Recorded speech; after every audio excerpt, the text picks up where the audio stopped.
It's me Mohammad Irfan Anwar, your chemistry teacher. Well dear students, आज हमने MDCAT का lecture number 14 पढ़ना है और ये लेक्चर UHS फिजिकल केमिस्ट्री के टॉपिक 4 से एसोसिएटेड है, chemical bonding. So let's move towards the lecture. Dear students, सबसे पहले हम जानेंगे कि आज के लेक्चर 14 में हमने पढ़ना क्या है, UHS टॉपिक क्या है जिसके बारे में डिस्कशन करनी है केमिकल बॉन्डिंग को ध्यान में रखते हुए. सो आपके सामने स्लाइड पे सिलेबस मौजूद है. इसमें आप देख सकते हैं कि जो सिलेबस लिखा गया है, टॉपिक नंबर बताया गया है, कंटेंट्स जो लिखे गए हैं, bond energy, bond length, bond polarity, इनकी बात की जाएगी. बट डेफिनेटली उससे पहले हम आयोनिक बॉन्ड के बारे में पढ़ेंगे, हम डॉट एंड क्रॉस मॉडल के बारे में डिस्कशन करेंगे, इससे रिलेटेड क्वेश्चंस किस तरह आते हैं. फिर इसके अलावा बॉन्डिंग में कोवेलेंट कोऑर्डिनेट, कोवेलेंट बॉन्ड का trend dot and cross model में कैसे एक्सप्लेन किया जाता है जैसा कि मौजूद है.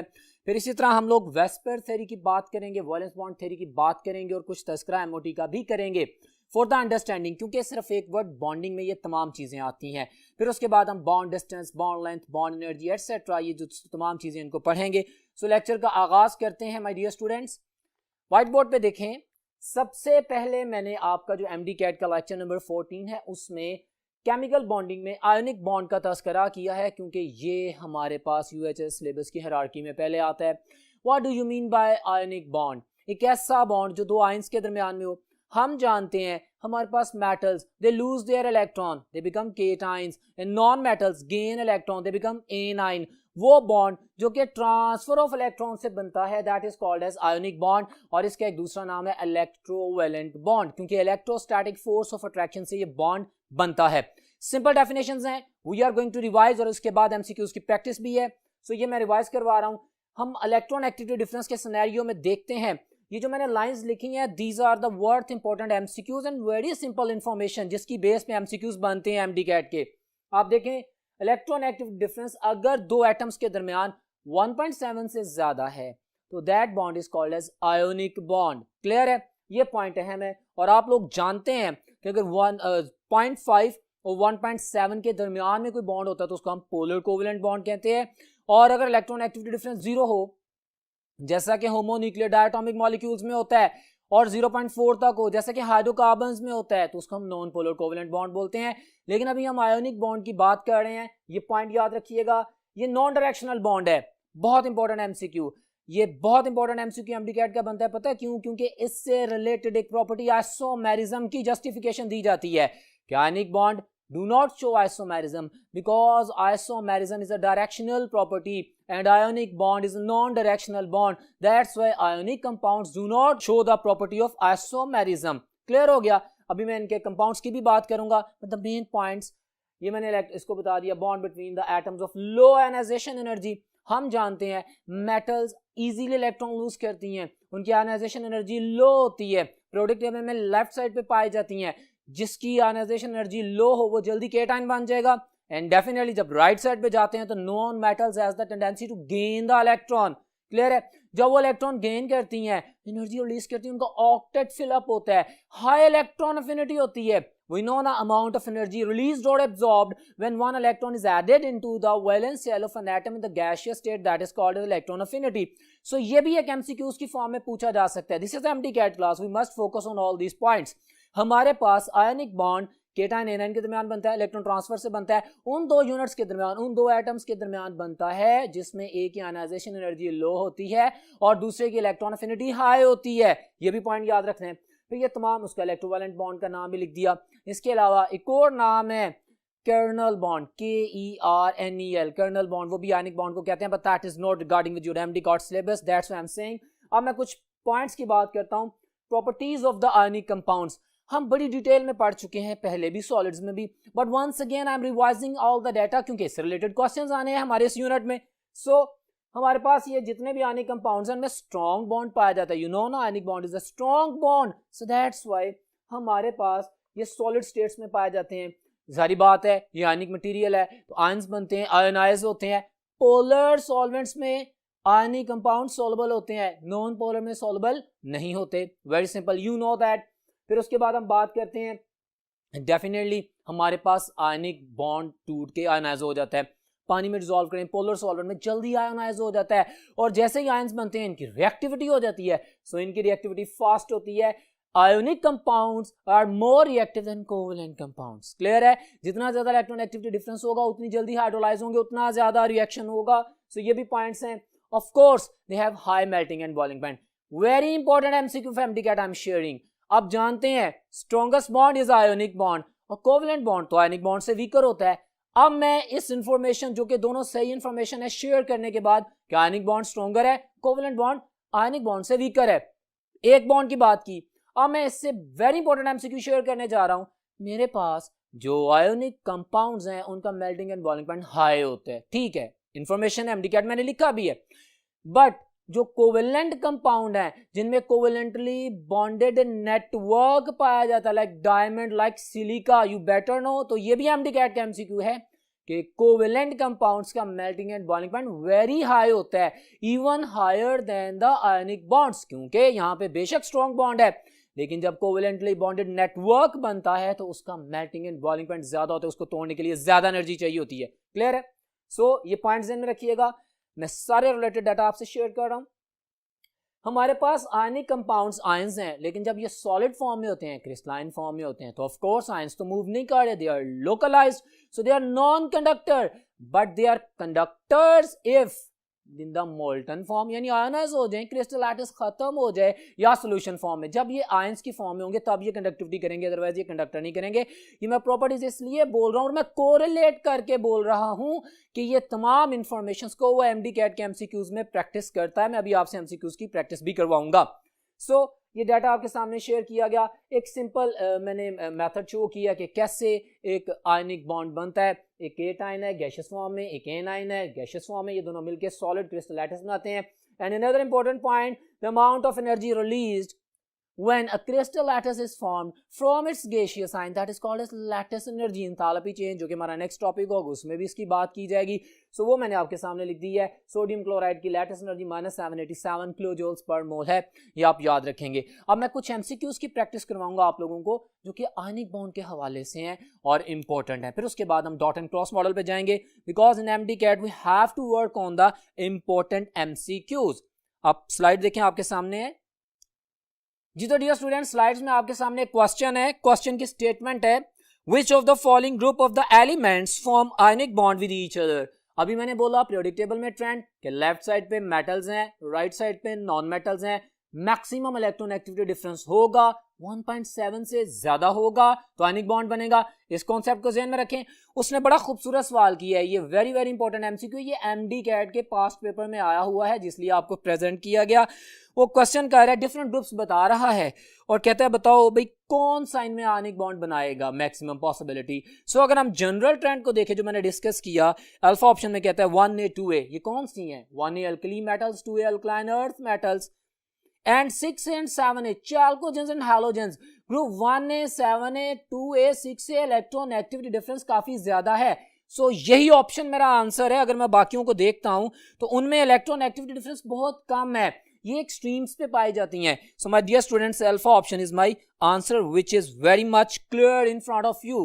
सो एक और क्वेश्चन आपके सामने मौजूद है, आयनिक बॉन्डिंग के हवाले से है। An ionic compound A plus और B minus is most likely to be formed when. उसने दो आयंस बता दी, केटाइन और एनाइन, उनके दरमियान bond ionic bond of course जिसको इलेक्ट्रोवैलेंट बॉन्ड कहते हैं। कहता था ionization energy of A is high and electron affinity of B is low. ये मैंने अभी पॉइंट बोला था, पास्टुलेट बोला था जो कि आपके सामने था। अब उसको ध्यान में रखिए और आंसर कीजिए। मैंने स्टेटमेंट ए पढ़ी नहीं, ये तो बिल्कुल गलत कह रहा है। बीटा ऑप्शन में कहते थे आयनाइजेशन एनर्जी ऑफ A जो कि केटाइन है is low, yes, and electron affinity of B is high. हाँ ना, यही तो कहा था कि हमारे पास एक एलिमेंट जो केटाइन बना रहा है उसकी आयनाइजेशन एनर्जी लो हो और वो एलिमेंट जो एनाइन बना रहा है उसकी इलेक्ट्रॉन अफिनिटी हाई हो, इन दोनों के दरमियान आयनिक बॉन्ड बनता है। और ये भी एमडीकैट का क्वेश्चन आप लोगों के लिए मैंने शेयर किया। So my dear students, beta is my correct option जो कि आपके सामने प्लेस की गई है। एक और एमसीक्यू, क्योंकि this is MDCAT, this is the specification of this lecture कि हमने डिफरेंट चीजें पढ़नी है। क्वेश्चन आपके सामने है, all of the following are examples of ionic bond, very simple, except अब आपने देखना है मेटल और नॉन मेटल कौन सी हैं, इलेक्ट्रॉन एक्टिविटी डिफरेंस का सिनेरियो क्या है, पीरियोडिक टेबल में दो ग्रुप्स के दरमियान जो एलिमेंट्स पाए जा रहे हैं, दो ग्रुप्स के जो एलिमेंट्स हैं उनका गैप कितना इलेक्ट्रॉन एक्टिविटी का। सो अगर हम देखते हैं तो अल्फा ऑप्शन KBr, उसने कहा कि जो आयनिक बॉन्ड नहीं बनाते, अल्फा बनाता है, कैल्शियम क्लोराइड भी आयनिक बॉन्ड बनाता है, मेटल और नॉन मेटल का कॉम्बिनेशन है। सोडियम ऑक्साइड में भी हमारे पास अभी पढ़ के आए हैं 1 और 6 से इलेक्ट्रोनेगेटिव डिफरेंस मैक्सिमम है। सो डेल्टा ऑप्शन ये एक और बड़ा पॉपुलर एमसीक्यू है। एल्युमिनियम क्लोराइड दिखने में मेटल है, क्लोरीन नॉन मेटल है, बट इनका जो बॉन्ड है एल्युमिनियम क्लोराइड का, that is not ionic, that is partially ionic. इसमें कोवेलेंट कैरेक्टर ज्यादा होता है, गॉट इट, जिसमें लिविस एसिड की केमिस्ट्री भी आती है। बहुत खूबसूरत सवाल जो कि आप लोगों के सामने प्रेजेंट किया गया। और एक और बहुत इंपॉर्टेंट क्वेश्चन जिसमें हम अमूमन आयनिक बॉन्ड में जो 1.7 का स्टैंडर्ड है उसको चेक करते हैं। बहुत इंटरेस्टिंग क्वेश्चन है, very important, watch this. Question आपके सामने है, in HF bond electronegativity difference is 1.9, हाँ 2.1 और 4.0 1.9, got it. What is the type of the bond in HF? Exceptional case है, बहुत प्यारा एमसीक्यू है। माय डियर स्टूडेंट्स, नॉर्मली ज़हन में आता है कि 1.7 से ज्यादा 1.9 है तो it will be an ionic bond. Sorry, the bond in HF is highly polar covalent bond. Why the bond with the electronegative difference 1.9 in HF is still polar covalent bond? Why? Because H positive ion does not exist independently. Because H positive ion means only proton, and proton can never exist. So whenever we will talk about the hydrogen, we can say that this is highly polar positive H positive ion. Yes, but we can never say कि ये खाली proton है because that does not exist independently. लाजमी sharing होगी। सो ये बहुत खूबसूरत कुछ क्वेश्चंस आप लोगों के सामने रखेंगे और जो आपको अंडरस्टैंड करने में मदद करेंगे कि आयनिक बॉन्ड कैसे बनता है, किसके दरमियान बनता है। अब हम डॉट एंड क्रॉस मॉडल की तरफ जाते हैं, एमडी कैड लेक्चर का next topic. So see on the white board. एक और आसान तरीन कॉन्सेप्ट जो कि आप लोगों के सामने प्रेजेंट किया गया, डॉट एंड क्रॉस मॉडल बताना जरूरी है, रिवाइज करना जरूरी है क्योंकि एमडी कैट के सिलेबस में है। सवाल किस तरह आएंगे वो भी मैं प्रैक्टिस करवाता हूं। पहले मैं सिंपल उसकी ब्रीफ हिस्ट्री एक्सप्लेन कर रहा हूं। डॉट एंड क्रॉस मॉडल, हमारे पास कोई भी बॉन्ड बनता है, एक एलिमेंट बी एलिमेंट, दो एलिमेंट है डिफरेंट ए और बी के दरमियान, एक इलेक्ट्रॉन्स को डॉट से शो करेंगे, दूसरे को क्रॉस से शो करेंगे। यही इसकी फिलॉसफी है। हमारे पास डॉट एंड क्रॉस मॉडल में जो एक बॉन्ड है वो एक डॉट और एक क्रॉस से शो होगा, एक डॉट और एक क्रॉस से शो होगा। अगर आप लोगों के पास कोवेलेंट बॉन्ड बन रहा है तो वॉच दिस, ये दो हाइड्रोजन के एटम है, सिंपलेस्ट एग्जांपल दिया, hydrogen is the father of elements, very common. एक हाइड्रोजन के इलेक्ट्रॉन को मैंने एक डॉट से शो किया, दूसरे को मैंने, हालांकि एक ही जैसे एटम है लेकिन डॉट एंड क्रॉस रिप्रेजेंटेशन कर रहा हूं क्रॉस से, तो ये देखिए शेयरिंग होगी। ये जो सिंगल लाइन है दैट इज द बॉन्ड, ये एक डॉट और एक क्रॉस एक बॉन्ड को रिप्रेजेंट कर रहा है। बिल्कुल इसी तरह homonuclear diatomic molecule, again chlorine की बात कर देता हूं, सिंपलेस्ट एग्जांपल्स दिए ना, आप देख सकते हैं इसका डॉट इसका क्रॉस, ये दोनों शेयर होकर एक सिंगल बॉन्ड बना रहे हैं। क्लोरीन में हमें पता लग रहा है दोनों का ऑक्टेट पूरा हो रहा है, उसका डॉट उसके क्रॉस के साथ शेयरिंग करता है, उसका क्रॉस उसके डॉट्स के साथ शेयरिंग करता है, वेरी सिंपल। फिर HBr का रिलेशन है तो यहाँ पे भी आप देख सकते हैं। लेकिन एक इंटरेस्टिंग चीज आपने नोट की है वो ये कि जब मैंने HBr का कोवेलेंट बॉन्ड बनाया है, हम जानते हैं इलेक्ट्रोनेगेटिविटी डिफरेंस है, पोलर है, पोलैरिटी है, थोड़ी सी सेपरेशन ऑफ द चार्ज होगी। इलेक्ट्रॉनिक क्लाउड दो न्यूक्लियर के एग्जैक्ट दरमियान में नहीं है, लेकिन ये जो डॉट एंड क्रॉस मैंने शो किया slightly towards the more electronegative atom show किया है। तो MDCAT my dear students, इसमें वो डिफरेंट स्ट्रक्चर्स दे देगा और आपसे पूछेगा कि बताएं कौन सा स्ट्रक्चर सही है। आपको दिखने में डॉट और क्रॉस सारे बिल्कुल सही भी नजर आएंगे, गलत होंगे तो आप आसानी से चूज कर लेंगे, लेकिन अगर सिमिलर नजर आए तो फिर आप देखेंगे कि कौन सा ज्यादा इलेक्ट्रोनेगेटिव है, जिसकी तरफ डॉट एंड क्रॉस जो शेयर्ड पेयर ऑफ इलेक्ट्रॉन है उस तरफ होगा, लाइक दिस। तो ये आपके सामने रिप्रेजेंट किया गया। फिर अब कोऑर्डिनेट कोवेलेंट बॉन्ड की केमिस्ट्री में भी डॉट एंड क्रॉस मॉडल को ज़हन में रखना चाहिए। What is coordinate covalent bond, जिसे हम डेटिव बॉन्ड भी कहते हैं, जिसे हम सेमी पोलर बॉन्ड्स भी कहते हैं। ये दोनों नाम ए लेवल्स एंड एफएससी में डिस्कस किए गए हैं, so that's why I am taking in MDCAT में ये पूछे जाते हैं। कोऑर्डिनेट कोवेलेंट बॉन्ड बेसिकली है तो कोवेलेंट बॉन्ड, एक इलेक्ट्रॉन पेयर ही बनता है ना, जैसे कोवेलेंट बॉन्ड को इलेक्ट्रॉन पेयर बॉन्ड कहते हैं, इसमें भी इलेक्ट्रॉन पेयर है, but in this case the electron pair is donated from one donor. वो जो एक बॉन्ड जिसमें दो इलेक्ट्रॉन्स होते हैं, वो दोनों इलेक्ट्रॉन किसी एक पार्टनर की तरफ से आए होते हैं, that is called as the coordinate covalent bond. और इसको सेमी पोलर पता क्यों बोलते हैं? ऑफ कोर्स जब एक इलेक्ट्रॉन डोनर अपना इलेक्ट्रॉन दे देगा, इलेक्ट्रॉन पेयर दे देगा, तो उसके ऊपर पॉजिटिव चार्ज आ जाएगा और रिसीवर के ऊपर स्लाइड नेगेटिव चार्ज आ जाएगा।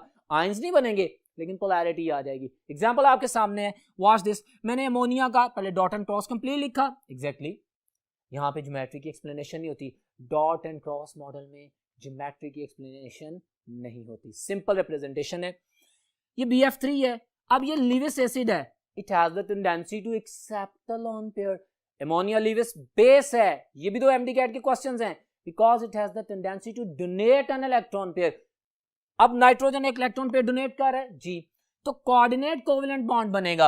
अब ये लीविस स्ट्रक्चर नहीं है कि जिसमें मैं एरो हेड लगा दूं, ये डॉट एंड क्रॉस मॉडल है। अब देखें मैंने बॉन्ड तो शो किया है, लेकिन यहां से डोनेशन टुवर्ड्स बोरोन गई है, इस पे पॉजिटिव इस पे नेगेटिव चार्ज आ गया है। ठीक है, मैं इसको रिप्रेजेंट कर देता हूं आपको समझाने के लिए। बुक्स में मेंशन भी किया होता है कि भाई this is coordinate covalent bond, जो कि एरो हेड से रिप्रेजेंट होता है, लेकिन इनफैक्ट आप जानते हैं कि डॉट एंड क्रॉस मॉडल में सिर्फ डॉट एंड क्रॉस की बात करनी है, या आपको समझाने के लिए मैं शो अप कर रहा हूं, लेकिन ये आएगा नहीं। तो ये मेरे पास जो लोन पेयर है, इसमें dot and cross dot and cross dot and cross, और यहाँ पे दोनों के दोनों डॉट्स हैं, which represents that this bond is being formed by the donation of an electron pair from the nitrogen. Clear है? तो वेरी सिंपल केमिस्ट्री जो कि आपके सामने है। कुछ एमसीक्यूज की प्रैक्टिस भी कर लेते हैं इससे रिलेटेड, जो डॉट एंड क्रॉस मॉडल में आपके सामने रखे गए हैं। डिफरेंट स्ट्रक्चर्स और शेप आप देखिएगा जी। तो डियर स्टूडेंट्स, एक क्वेश्चन आपके सामने, आप वो क्वेश्चन देख रहे हैं डॉट एंड क्रॉस मॉडल के मुताबिक जो भी इंफॉर्मेशन शेयर की उससे रिलेटेड। क्वेश्चन में कहता है कि विच of the following molecule does not obey dot and cross model diagram. Dot and cross model की पूरी डिस्क्रिप्शन हमें आती है, अब हमने शक्ल देख के अंदाजा करना है कि कौन सा डॉट एंड क्रॉस मॉडल की कंप्लीट डिस्क्रिप्शन नहीं कर रहा। अगर मैं ऑप्शन ए देखता हूं तो उसमें मेरे पास बिल्कुल genuine dot and cross represent हो रहे हैं। अगर मैं बीटा ऑप्शन देखता हूं तो ये मेरे पास कार्बन, ऑफ कोर्स मेरे पास ये शेयरिंग कर रहा है, कार्बन और हाइड्रोजन का उसने बॉन्ड रिप्रेजेंट किया, 4 हाइड्रोजन के हैं, रिप्रेजेंटेशन ठीक है। कार्बन और हाइड्रोजन के दरमियान जो एक बॉन्ड है that is dot and cross, बिल्कुल ठीक है। वह स्टूडेंट्स, अगर मैं चार्ली ऑप्शन देखता हूं तो क्या पॉइंट है जो गलत है? बहुत खूबसूरत सवाल है। Charlie is my answer. Charlie में आप शेप देख रहे हैं कि जो मेरे पास ऑक्सीजन के नीचे वाला हाइड्रोजन है, उसमें ऑक्सीजन और हाइड्रोजन का जो बॉन्ड बनाया गया है उसमें दोनों क्रॉस हैं, एक डॉट एंड क्रॉस नहीं है। ये है इस क्वेश्चन की प्रैक्टिस जो कि एमडी कैट में पूछा जाता है कि डॉट एंड क्रॉस जैसे सिंपल कॉन्सेप्ट को किस तरह कॉम्प्लिकेट कर सकता है। इस एमसीक्यू से मैंने एलैबोरेट किया जो कि आपके सामने है। सो माय डियर स्टूडेंट, ये आप देख सकते हैं। और फिर इसके बाद हम बात करते हैं वेस्पर थ्योरी की, valence shell electron pair repulsion theory. My dear student, you know हम केमिकल बॉन्डिंग पढ़ रहे हैं, बहुत आसान थ्योरी है, इसके मेन पॉइंट्स भी मैंने लिख दिए हैं, इसके अलावा जो स्पॉटिंग पॉइंट्स हैं मैं बोलूंगा और फिर उसके एग्जांपल्स भी देखेंगे। हमारे पास ये एक ऐसी थ्योरी है जो कि शेप्स ऑफ मॉलिक्यूल को पहली दफा एक्सप्लेन करने जा रही थी। हम जानते हैं कि valence bond theory and VSEPR theory shapes of molecule को एक्सप्लेन करती हैं, लेकिन एमओटी शेप्स ऑफ मॉलिक्यूल को एक्सप्लेन नहीं करती, इसके अलावा हर चीज को डिस्क्राइब करती है, चाहे वो डायपोल मूवमेंट हो, चाहे bond polarity, bond energy, everything. But VSEPR theory और वीबीटी शेप्स एक्सप्लेन करती हैं, एमओटी एक्सप्लेन नहीं करती। हम वेस्पर थ्योरी को पढ़ेंगे। Valence electron pair repulsion theory, इसके नाम से ही जाहिर है shape of the molecule valence shell में मौजूद जो इलेक्ट्रॉन होते हैं उनकी वजह से होती है, इलेक्ट्रॉन पेयर्स की फॉर्म में होते हैं। Got it. हमारे पास जो इलेक्ट्रॉन पेयर की फॉर्म में पाए जाते हैं वो दो तरह के होते हैं। एक तो वैलेंस इलेक्ट्रॉन एक ही न्यूक्लियस के अंदर पाया जाता है जो इलेक्ट्रॉन पेयर, उसको बोलते हैं लोन पेयर। जो बॉन्ड बना रहा होता है दो न्यूक्लियाई के दरमियान, एक इसका इलेक्ट्रॉन यूनिट का, एक इसका इलेक्ट्रॉन, दोनों का जो पेयर उसको बोलते हैं bond pair. So got it. आपके सामने explain the shapes of the molecule एक पॉइंट हो गया, फिर इलेक्ट्रॉन पेयर्स दो तरह के, लोन पेयर, बॉन्ड पेयर हो गया, फिर shape of the molecule is due to the repulsion. हमारे पास वैलेंस शेल में इलेक्ट्रॉन्स हैं, ऑक्टेट पूरा कर लिया, पेयर्स मौजूद हैं। अब नेगेटिव चार्ज एक दूसरे को रिपेल करेगा, वो रिपेल करके अपने आप को इस मैक्सिमम पॉसिबल डिस्टेंस पे एडजस्ट करते हैं कि मिनिमम रिपल्शन हो जाए। Got it. अब उस मिनिमम रिपल्शन का सिनेरियो क्या है, कौन कौन से इलेक्ट्रॉन पेयर किस तरह की रिपल्शन शो करते हैं? Very simple, you better know. हमारे पास लोन पेयर और लोन पेयर के दरमियान सबसे ज्यादा रिपल्शन होती है। क्यों? Lone pair has a little bit more degree of freedom. Why? Because they are being controlled by one nucleus, एक न्यूक्लियस ने कंट्रोल करना होता है, जबकि बॉन्ड पेयर दो न्यूक्लियाई ने उनको टाइट अप किया होता है, वो इतना फ्री मूव नहीं कर सकते। सो that's why maximum repulsion loan pair के दरमियान, फिर लोन पेयर और बॉन्ड पेयर के दरमियान, और मिनिमम रिपल्शन बॉन्ड पेयर और बॉन्ड पेयर के दरमियान में होती है। ये एमसीक्यूज पूछे जाएंगे, ये पॉइंट्स इसलिए हाईलाइट किए हैं, इसके अलावा मैं बातें भी मजीद कर रहा हूं जो आप सुन रहे हैं। फिर एक और पॉइंट है, खूबसूरत पॉइंट ये है कि वेस्पर थ्योरी में आपके सामने मैं एग्जांपल की प्रैक्टिस भी करवाऊंगा अभी नेक्स्ट बोर्ड पे। डबल बॉन्ड आ जाते हैं, मल्टीपल बॉन्ड्स आ जाते हैं। नाइट्रोजन और नाइट्रोजन के दरमियान ट्रिपल बॉन्ड है, साइनाइड में कार्बन और नाइट्रोजन के दरमियान ट्रिपल बॉन्ड है, बट वेस्पर थ्योरी के मुताबिक दो एटम्स के दरमियान जितना भी इलेक्ट्रॉनिक क्लाउड है, चाहे एक बॉन्ड है, चाहे दो, चाहे तीन, मल्टीपल बॉन्ड्स हैं, दे will be shown by single line. क्योंकि हाँ उनकी इलेक्ट्रॉन डेंसिटी बढ़ जाएगी, दो न्यूक्लियस करीब आ जाएंगे, सारी बातें हैं, but they will be represented at the single line.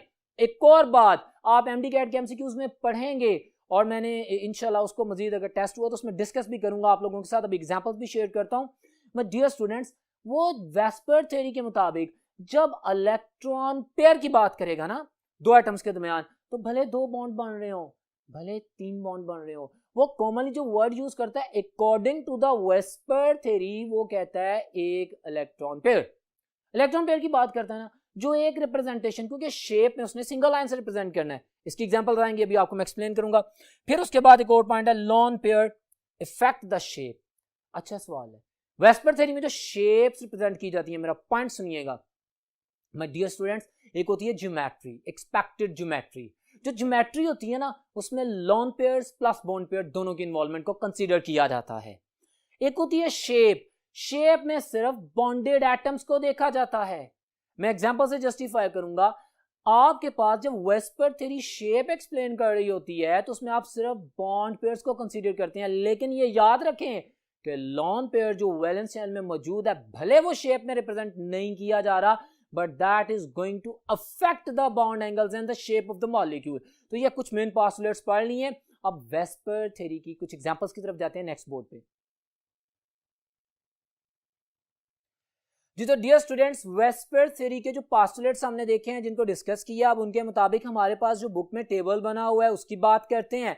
हम लोग जानते हैं, सबसे पहली लाइन आप व्हाइट बोर्ड पे देखें मैंने क्या लिखी है।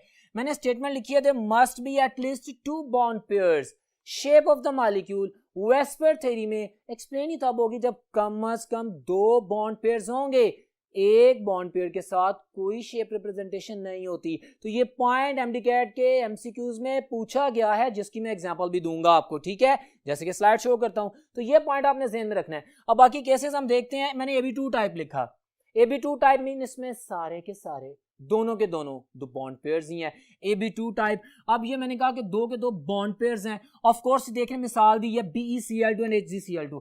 अच्छा माय डियर स्टूडेंट्स, आपकी बुक में जो टेबल बना हुआ है उसमें जो एग्जांपल्स दी गई हैं वो आपने लाजमी याद करनी है, जो मैंने लिख भी दी है यहाँ पे और मजीद समझा भी दूंगा, ठीक है, क्योंकि वो सिंपल एमडी कैट क्वेश्चन में वो आपसे पूछ सकते हैं मोलेकुलर फार्मूला लिखे, बताओ इसकी शेप क्या है, इसके अंदर क्या जो कॉम्बिनेशन है, कितने लॉन पेयर्स, कितने बॉन्ड पेयर, तो इसका आपको पता होना चाहिए। बहरहाल एग्जांपल आपके सामने है, BeCl2 लीनियर, बेरिलियम के वैलेंस शेल में दो इलेक्ट्रॉन होते हैं और दो क्लोरीन के साथ वो कॉम्बिनेशन करता है, दो ही बॉन्ड पेयर होते हैं, सो BeCl2 लीनियर स्ट्रक्चर है।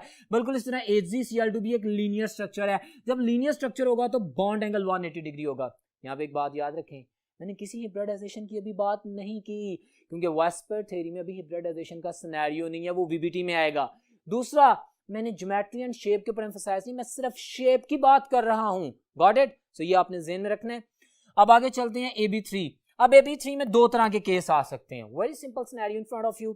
मेरे पास 3 बॉन्ड पेयर्स, 3 के 3 यानी AB3 में all 3 of the bond pairs, या इसको मैं 2 bond pairs and 1 lone pair कहूं तो मैं इसको फिर AB2E कैटेगरी कह सकता हूं, E को लोन पेयर कह दें, या इस स्टेटमेंट को एज इट इज लिख दूं जो आपके काम आ सकती है। आपको पता लग जाएगा भाई अगर 3 इलेक्ट्रॉन पेयर्स हैं तो उसमें 2 पॉसिबिलिटीज होंगी वेस्पर में, या तो 3 के 3 बॉन्ड पेयर्स होंगे, या कम से कम 2 बॉन्ड पेयर होंगे और 1 लोन पेयर होगा। और डाटा आपके सामने मैंने लिख दिया है, ये पॉइंट्स एमसीक्यूज में पूछे जाते हैं।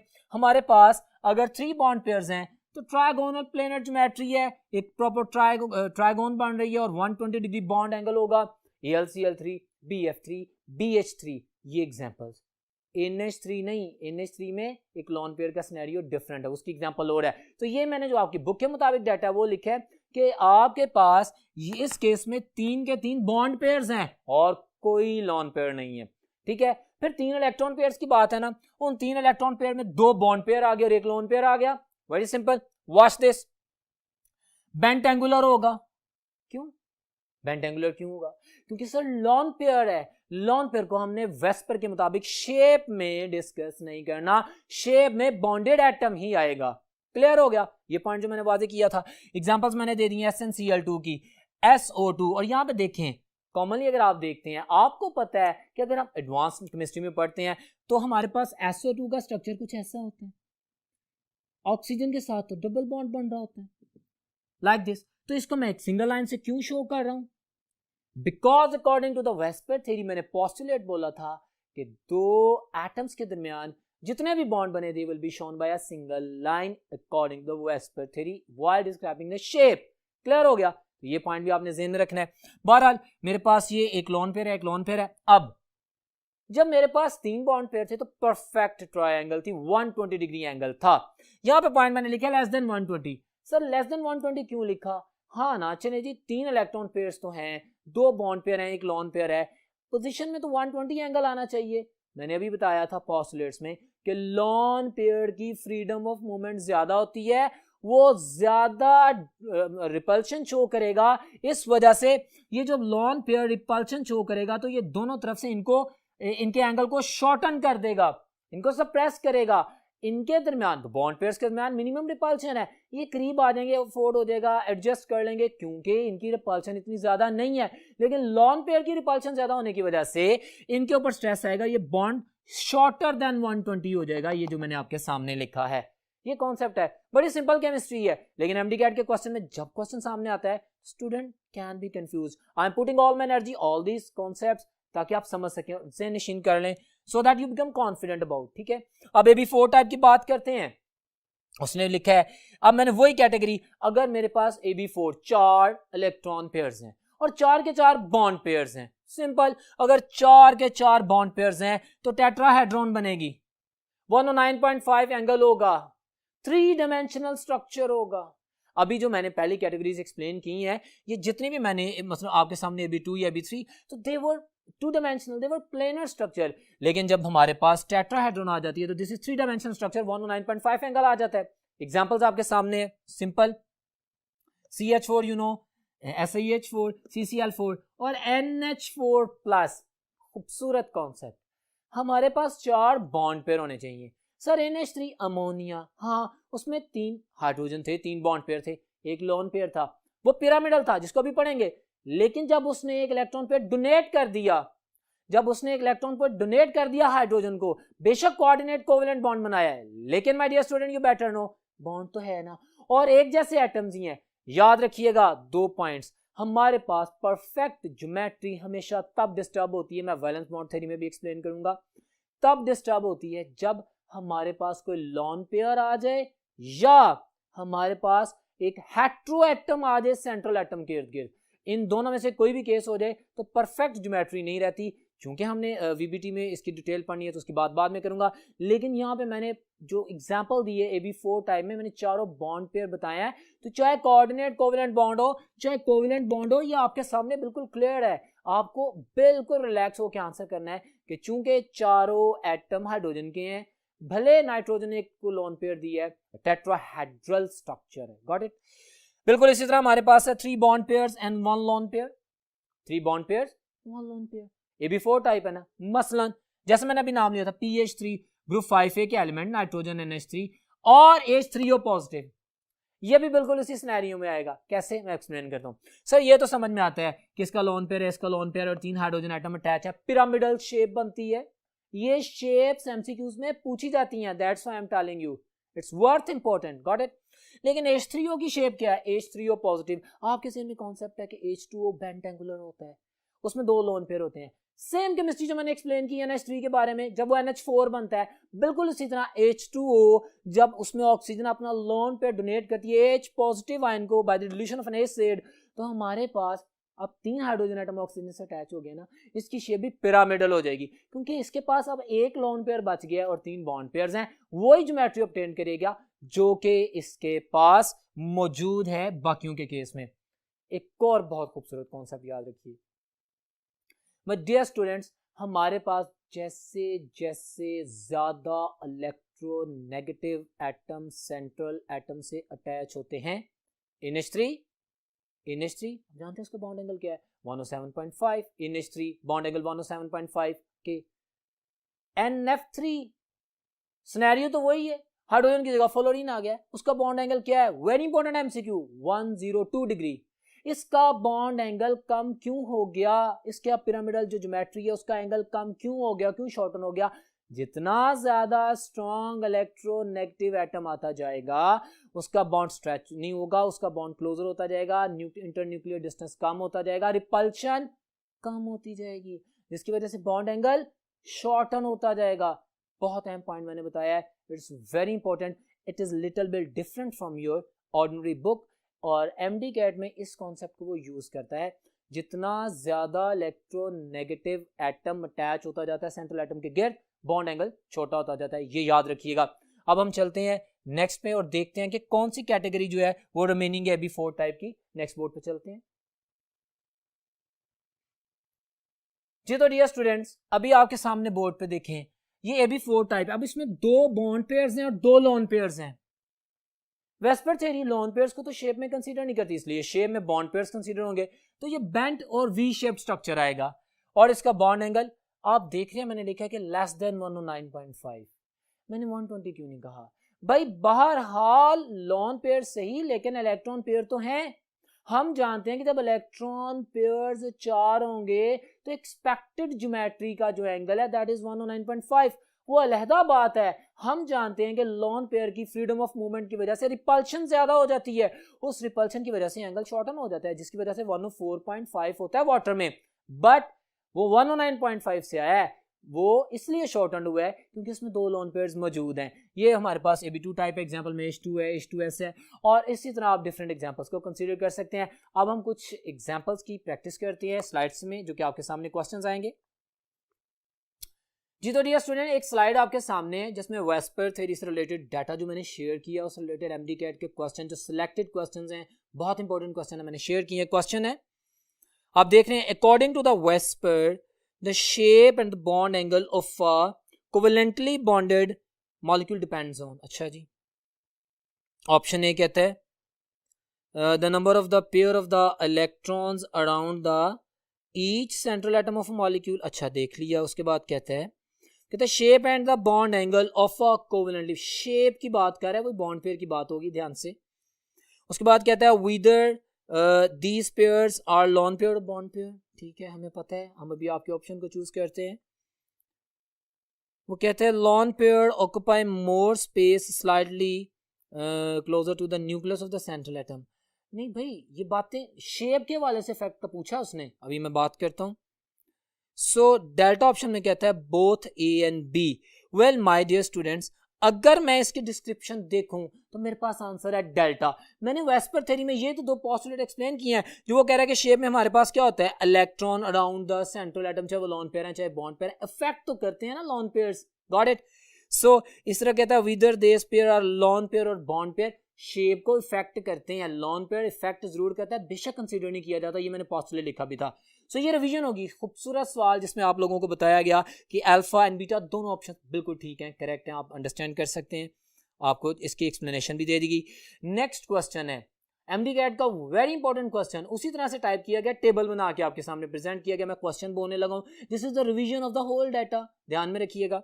इसी तरह एमडी कैट के क्वेश्चन पूछे जाएंगे, वो जो मैंने सारी टाइप्स अभी आपके सामने पढ़ी हैं। कहता mark the incorrect statement according to the VSEPR. अच्छा, टेबल बनाया हुआ है उसने, माय डियर स्टूडेंट्स, वही बताया, BeCl2 मैंने कहा था ना, याद रखना है, sp हिब्रिडाइजेशन, ये हमारे पास वो दूसरा कॉन्सेप्ट आ जाता है, number of the bond pairs, number of the lone pairs VSEPR theory के मुताबिक, और साथ में उसने हिब्रिडाइजेशन का तस्करा करके VBT का इंटैक्ट भी किया है, क्योंकि जब हम पूरा लेक्चर पढ़ चुके होंगे तो डेफिनेटली उसमें भी ये चीज़ आ सकती है। तो ये एक एडिशन है, ये सवाल एमडी कैट में आया था, इसमें अभी हम अपने वेस्पर के डाटा को चेक कर रहे हैं।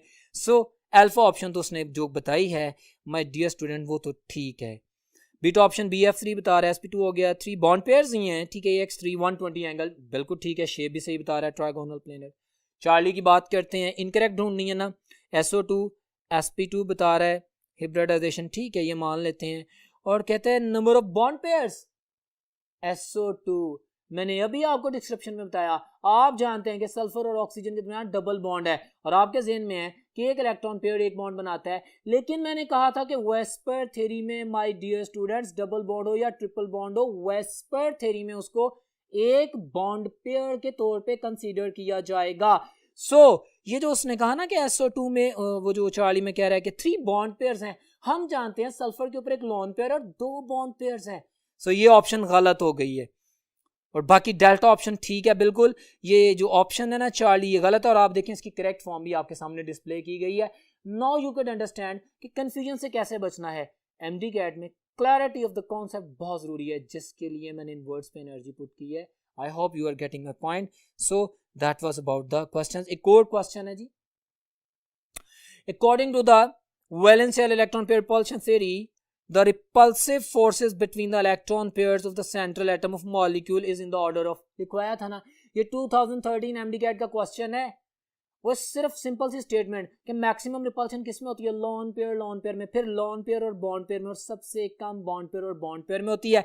तो जो उसने ऑप्शंस पूछी हैं my dear students, option alpha ही मेरा आंसर है, जो कि बिल्कुल करेक्ट है। आप इसको मेमोराइज करेंगे।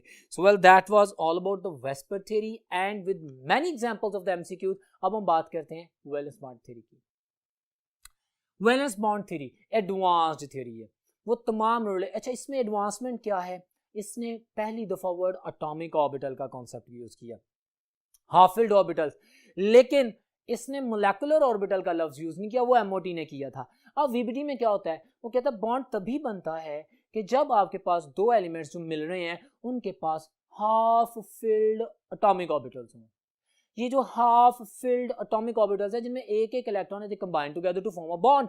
इसने मोलेकुलर ऑर्बिटल का कॉन्सेप्ट यूज नहीं किया वीबीटी ने, अभी वो तो एमओटी ने किया था। बहरहाल एटॉमिक ऑर्बिटल की बात की, ये कहता है बॉन्ड बनता है, बॉन्ड कोवेलेंट बॉन्ड बनता है, ये जो भी बॉन्ड बनता है वो शेयरिंग से बनता है, ऑपोजिट स्पिन आ जाते हैं। अब एक्सटेंट ऑफ बॉन्ड, स्ट्रेंथ किस पे डिपेंड करती है, जितनी स्ट्रॉन्ग ओवरलैपिंग होती है उतना स्ट्रॉन्ग बॉन्ड बनता है। अब ये पॉइंट्स देखे मैंने आप लोगों के लिए लिखी हैं, इसमें से एमसीक्यूज आएंगे और आपको प्रीवियस प्रैक्टिस से अंदाजा भी हो गया होगा। Explain the shapes of molecule, बिल्कुल वीबीडी शेप करती है, मैं बता चुका हूं, ये भी शेप्स को एक्सप्लेन करती है। Atomic orbitals are half filled which are going to overlap to form a bond, बिल्कुल ठीक कह रहा है। फिर मेरे पास वो कहता है extent of overlapping increases the bond strength, बोला ना अभी जितनी ज्यादा ओवरलैपिंग होगी उतना ज्यादा स्ट्रॉन्ग बॉन्ड होगा। फिर उसके बाद कहता है लीनियर ओवरलैपिंग और head on collision, sigma bond की बात करता है, पैरेलल ओवरलैपिंग या साइडवे ओवरलैपिंग पाई बॉन्ड बनाता है। बाकी सारे रिलेटेड बातें आप बेटर जानते हैं। सिग्मा बॉन्ड में इलेक्ट्रॉनिक क्लाउड एक लूप बनाता है, एक लूप बनाता है। एमडीकैट का क्वेश्चन है, मेरा वर्ड याद रखिएगा। पाई बॉन्ड में दो लूप्स बनते हैं। सिग्मा बॉन्ड स्ट्रॉन्गर होता है, S4 sigma, S4 stronger, S4 more stable bond, ठीक है। और ये मेरे पास जब बॉन्ड बनता है तो एक लूप बनता है, दो न्यूक्लियर के दरमियान में इलेक्ट्रॉनिक क्लाउड रहता है। पाई बॉन्ड में पैरेलल ओवरलैप होता है, साइड वे ओवरलैप होता है, दो लूप बनते हैं। Above and below the plane electronic cloud होता है, मोर एक्सपोज्ड होता है, इसलिए ये comparative to sigma bond weaker bond होता है। याद रखिएगा, ये आपकी वीबीडी के पॉइंट्स में बोल रहा हूं जो कि बड़े इंपॉर्टेंट है, कि हमारे पास ओवरलैपिंग की सिमेट्री होती है, एक्सिस होते हैं, उसकी बेस पे ओवरलैपिंग होती है और उसकी बेस पे स्ट्रेंथ होती है। अब बहुत important concept my dear student, ये बड़ा इंपॉर्टेंट एमसीक्यू में पॉइंट शेयर करने लगा और रिलेटेड डाटा है, बुक में एक्सप्लेनेशन इतनी नहीं इसकी दी गई, इसलिए बोल रहा हूं। मैं एमडीकैट का क्वेश्चन बोलता हूं। सिग्मा बॉन्ड मैंने बता दिया ना, आपके पास साइडवे हेड ऑन कोलिजन हो रहा है, बॉन्ड बन रहा है, दो न्यूक्लियर के दरमियान में एक सिंगल लूप इलेक्ट्रॉनिक क्लाउड का, क्लियर। नॉर्मली आप जानते हैं एस और एस ऑर्बिटल ओवरलैप करते हैं, सिग्मा बॉन्ड बनाते हैं। नॉर्मली हम ये भी जानते हैं, हिब्रिडाइजेशन अभी इसमें पढ़ा रहा हूं, कि जितने भी हाइब्रिड ऑर्बिटल्स हैं they form sigma bonds, MCQ बोल रहा हूं। फिर हम ये भी जानते हैं कि px ओवरलैप करके सिग्मा बॉन्ड बनाते हैं। अब पॉइंट सुनिएगा, हम नॉर्मली जानते हैं कि सबशेल एस की एनर्जी कम होती है, सबशेल पी की एनर्जी ज्यादा होती है, ठीक है। तो जिसकी एनर्जी ज्यादा होती है उसकी स्टेबिलिटी कम होती है, वो बॉन्ड स्ट्रेंथ वीकर होती है जी। जिसकी एनर्जी कम होती है वो बॉन्ड स्ट्रॉन्ग होता है, स्टेबल होता है जी। पॉइंट सुनिएगा, एस एस ओवरलैप ज्यादा स्ट्रॉन्ग बॉन्ड बनाता है कि px। अच्छा, क्या सारे p सब शेल के जो ऑर्बिटल्स हैं वो मिलके पाई बॉन्ड ही बनाते हैं? नो सर, py और pz ये पाई बॉन्ड बनाते हैं। px और px आपस में मिलेंगे तो सिग्मा बॉन्ड बनेगा। इंपॉर्टेंट मोस्ट थिंग, px और px बेशक इनकी एनर्जी s सब शेल से ज्यादा है, बट px और px की एक्सटेंट ऑफ ओवरलैपिंग इतनी स्ट्रेंथन है कि इनका बॉन्ड ज्यादा स्ट्रॉन्ग बनता है। एमडीकैट का क्वेश्चन था कि विच one of the following sigma bond is stronger, SS overlap, S px overlap या px overlap, तो your answer will be px overlap is the stronger bond, क्योंकि उसकी ओवरलैपिंग ज्यादा होती है, जितनी ज्यादा ओवरलैपिंग होगी वॉच दिस उतना ज्यादा स्ट्रॉन्ग बॉन्ड बनेगा। और ये बाकी पाई बॉन्ड की केमिस्ट्री बता दी मैंने, सारी डिस्क्रिप्शन कर दी है, लिखा कम और बोला ज्यादा है, और ये सारे वर्ड एमसीक्यूज के हैं। नो वॉच दिस मोर, मैंने जो लिखा है हिब्रिडाइजेशन, इसको रिपीट करते हैं। हम ऑर्गेनिक केमिस्ट्री में बड़ी डिटेल से पढ़ चुके हैं, यहाँ पे आपको की भी बताऊंगा, बड़ी यूजफुल बड़ी टेक्निक आपके काम आएगी। यू नो हिब्रिडाइजेशन एक ही शेल के सब शेल के ऑर्बिटल्स में होती है। ऐसा नहीं है कि एक सब शेल जो है वो सेकंड मेन ऑर्बिट का है और वो थर्ड मेन ऑर्बिट के किसी ऑर्बिटल से मिले, ऐसा नहीं होता। The process of the mixing of the orbitals of same orbit having different shapes and energies to form the equal number of the hybrid orbitals of same shape and energy। ये जितनी चीजें underline की है specific definition लिखी, ये सारे MCQs हैं। Okay, अब हिब्रिडाइजेशन वीबीटी ने बताई, क्योंकि उसने मुझे बताया कि हमारे पास एक सेंट्रल एटम है, वो डिफरेंट शेल्स में डिफरेंट शेप्स के डिफरेंट एनर्जी के ऑर्बिटल्स में इलेक्ट्रॉन रखता है, लेकिन उसका जो बॉन्ड बनता है वो तो सिमिलर होता है, जैसे कार्बन। केमिस्ट्री ओल्ड हम जानते हैं सारी केमिस्ट्री। अब जब हिब्रिडाइजेशन होती है तो जितने भी ऑर्बिटल्स बनते हैं उनकी एनर्जी और शेप सेम होती है। हिब्रिडाइजेशन की डिफरेंट कैटेगरीज पढ़ी हैं। The process of mixing of the 1s and the 3p orbital sp3, 1s and the 2p orbital sp2, 1s and 1p orbital sp and similarly dsp2 orbitals. तो ये सारी definitions है। VBT में आपको इन तीनों इन सारी शेप्स के बारे में पता होना चाहिए। एक और इन्फॉर्मेशन ऐड कर लें, एग्जांपल्स में प्रैक्टिस कराऊंगा कि sp3 मेरे पास टेट्राहेड्रल होती है, sp2 आप जानते हैं ट्राइगोनल प्लेनर होती है, sp लीनियर होती है, dsp2 में भी 4 हाइब्रिड ऑर्बिटल्स हैं, तो sp3 में भी 4 हाइब्रिड ऑर्बिटल्स हैं। फर्क क्या है? sp3 3 डायमेंशनल है, sp3 नॉन प्लेनर है, sp3 टेट्राहेड्रॉन है, dsp2 स्क्वायर प्लेनर है, स्क्वायर प्लेनर है। Got it? 90 डिग्री का एंगल पाया जाता है इसके दरमियान में, तो ये भी पॉइंट याद रखना। इन दोनों की डिबेट में सारा फर्क आता है। बाकी डीएसपी ट्राइगोनल बाय पिरामिडल आ जाती है और ये ऑक्टाहेड्रल शेप्स आ जाती हैं। आपकी बुक में ये लिटरेचर मौजूद है, बड़े ध्यान से पढ़ेंगे विद एग्जांपल्स। अब जो काम की बात है, जो हेल्पफुल टेक्निक है वीबीटी के हवाले से मैं आपसे शेयर करने जा रहा हूँ, गौर से सुनिएगा। मैं डियर स्टूडेंट्स आपको एक मॉलिक्यूल दे देता है, शेप्स तो मैंने बता दी, आपको याद हो जानी चाहिए, आप पता कर लेंगे। अचानक वो आपसे पूछते हैं एक मॉलिक्यूलर फार्मूला बता के कि भाई बताओ इसकी हिब्रिडाइजेशन क्या है। हिब्रिडाइजेशन कैसे आंसर करेंगे? वो टिपिकल एग्जांपल्स के अलावा पूछ लेता है। मैं मिसाल के तौर पे माय डियर स्टूडेंट्स आपसे पूछता हूँ NH3, इसकी हिब्रिडाइजेशन क्या आप लोगों को पता ही है। मैंने हाइब्रिडाइजेशन पूछी, मैंने उसकी एक्सपेक्टेड ज्योमेट्री पूछी, मैंने उसकी शेप पिरामिडल नहीं पूछी। अच्छा, हिब्रिडाइजेशन sp3 है, ये तो मुझे याद है। अगर मैं कोई और फार्मूला मैं कह देता हूं NH2-, वॉच दिस, मैं अगर कहता हूं मिसाल के तौर पे ये आप देखें माइनस, इसमें नाइट्रोजन की क्या हिब्रिडाइजेशन होगी? सो कंफ्यूजन आती है ना फॉर द टाइम बिंग। मेरी बात सुन ले, कभी कंफ्यूजन नहीं आएगी, एमडी कैट में कभी कंफ्यूजन नहीं आएगी। वॉच दिस, आपने पता क्या करना है, आपने देखना है कि जिस भी एलिमेंट की हिब्रिडाइजेशन मॉलिक्यूल में पूछ रहा है, जिस भी एलिमेंट की, पता ना मिनिमम हाइब्रिड ऑर्बिटल 2 होते हैं, कम से कम sp होती है, इससे नीचे नहीं होती, ठीक है। मैंने क्या देखना कि उस एलिमेंट की जिसकी हिब्रिडाइजेशन वो पूछ रहा है उसके पास लोन पेयर्स कितने हैं, और उस पे प्लस कर देना नेगेटिव चार्ज कितना है, और वो सिग्मा बॉन्ड कितने बना रहा है, number of sigma bonds plus negative charge plus lone pair, number lone pairs plus negative charge plus sigma bonds. Watch this, ऐसा जमा करने से अगर तो मेरे पास स्टीरिक नंबर आता है 2, इसको बोलते हैं स्टीरिक नंबर, आंसर इसका 2 आता है तो sp हिब्रिडाइजेशन है, 3 आता है तो sp2 हिब्रिडाइजेशन है, 4 आता है, so you can go for the sp3 and all data which I have written for you। Clear है? अब मुझे बताएं, मैं आपसे अगर क्वेश्चन करता हूं कि भाई इस NH2- में क्या हिब्रिडाइजेशन है नाइट्रोजन की, आप कहेंगे एक लोन पेयर, एक नेगेटिव चार्ज और हाइड्रोजन के साथ single bond is always sigma bond, तो 2 सिग्मा बॉन्ड हो गए, टोटल नंबर 4 आ गया। 1 lone pair plus 1 negative charge 2 and plus 2 sigma bond 4, जिसकी हिब्रिडाइजेशन sp3 होगी। एमडी गेट में क्वेश्चंस आए हुए हैं और बहुत आसान करके ट्रिक बता रहा हूं। अब मैं इसी क्वेश्चन को चेंज करता हूं। फॉर एग्जांपल मैं कहता हूं बताओ भी मुझे NH2 पॉजिटिव में, लेट्स सपोज कोई भी केस दे दूं, अब मुझे बताओ नाइट्रोजन की हिब्रिडाइजेशन क्या होगी NH2 पॉजिटिव में। आप कहेंगे 1 lone pair plus no negative charge plus 0 और 2 सिग्मा बॉन्ड 3, मेरे पास स्टीरिक नंबर आ गया 3, मैं कहूंगा इसकी हिब्रिडाइजेशन है sp2। Got it. So my dear student, ये VBT की डिस्क्रिप्शन की है, थ्योरेटिकल, और इससे रिलेटेड हिब्रिडाइजेशन को एक्सप्लेन किया है, और इससे रिलेटेड शेप्स एंड ज्योमेट्री को एक्सप्लेन किया है, और इसके मेन पोस्टुलेट में और मेन फैक्टर में हमने किसी भी मॉलिक्यूल में किसी सेंट्रल एटम की हिब्रिडाइजेशन कैसे कैलकुलेट करनी है उसको एक्सप्लेन किया है। कुछ एग्जांपल्स आप लोगों के लिए मैंने किए हैं क्वेश्चंस की, उनको देखते हैं जी। तो डियर स्टूडेंट, एक क्वेश्चन अभी आपके सामने है। क्वेश्चन है, all of the following are the correct statements regarding the difference between the sigma bond and the pi bond except sigma bond और pi bond की जो correct statements में से जो incorrect है उसको देखना है।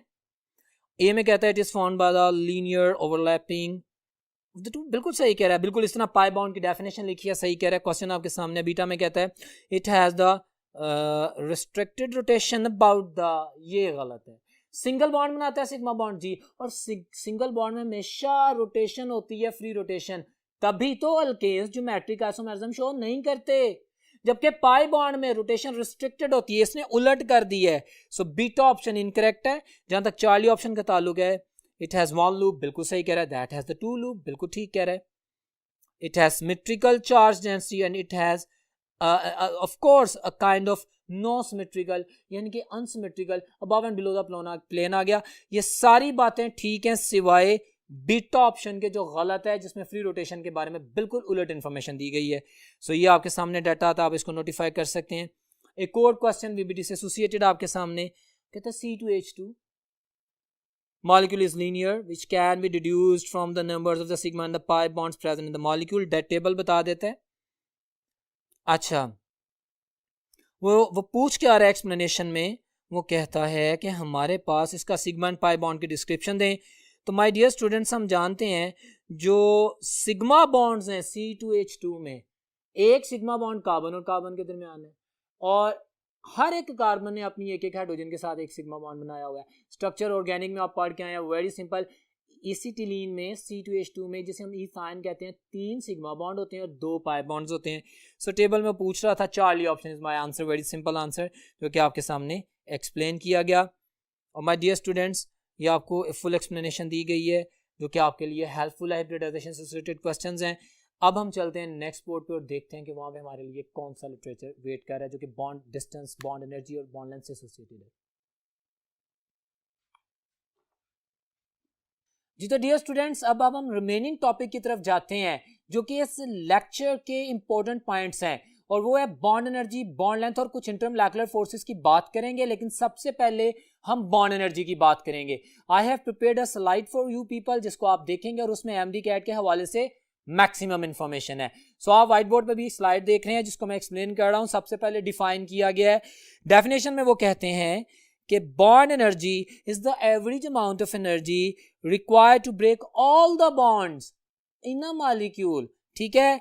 और आपको पता है कि the bond energy which is required to break all the bonds, ये वही अमाउंट ऑफ एनर्जी है जब ये बॉन्ड बन रहे थे तो रिलीज हुई थी। Got it. तो उतनी अमाउंट ऑफ एनर्जी रिक्वायर्ड होती है इनको तोड़ने के लिए, डेफिनेशन कर दी। और ये एंथैल्पी चेंज, वो सारा statement, splitting a molecule into its component atoms is called the bond energy, ये वही डेफिनेशन एक्सप्लेन कर दी गई है। और इससे रिलेटेड क्वेश्चन आ सकता है सिंपल डेफिनेशन में भी, मैं MCQs की भी स्लाइड्स दिखाऊंगा, लेकिन अभी डेफिनेशन होगी। अब जो दूसरा वेरी इंपॉर्टेंट फैक्टर्स हैं जिन पे ये डिपेंड करती है, very informative chart you are observing in front of you, उसमें वो कहता है कि किन फैक्टर्स पे बॉन्ड एनर्जी डिपेंड करती है और किस तरह से। ये पॉइंट्स आपके MD-CAT के क्वेश्चंस को सॉल्व करने के लिए बहुत ही अहम है। Watch this.